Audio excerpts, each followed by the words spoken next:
Confusion was the third joy stealer explored in Sunday's message. Confusion was a widespread, if forgotten, element of the Christmas story.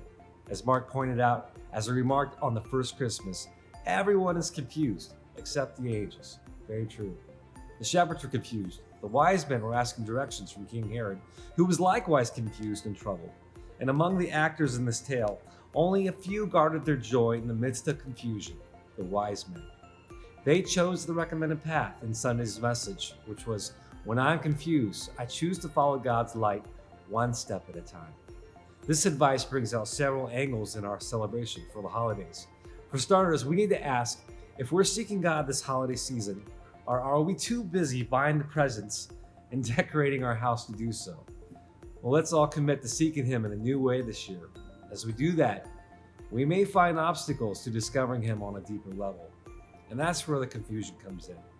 We may be confused as to why He has allowed certain negative circumstances in our lives, why He's allowed this global pandemic, why He hasn't answered certain prayers, why another Christmas without a significant other, why another Christmas with a non-existent bank account, unable to buy the gifts I want for others, why a first Christmas without employment.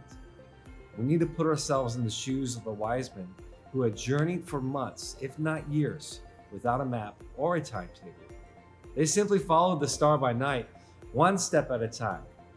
We can also learn from the devotion to worshiping God, remembering the large investment they made to keep a caravan moving over a long period of time. The wise men spent a lot of time, energy, and money to find the Lord. What are we willing to invest to get to know God? Are we willing to invest whatever it takes to discover our Creator?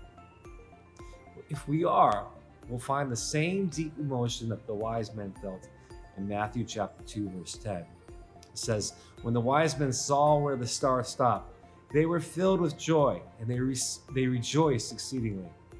At the end of their long journey, they jumped out of their saddles, and you will too.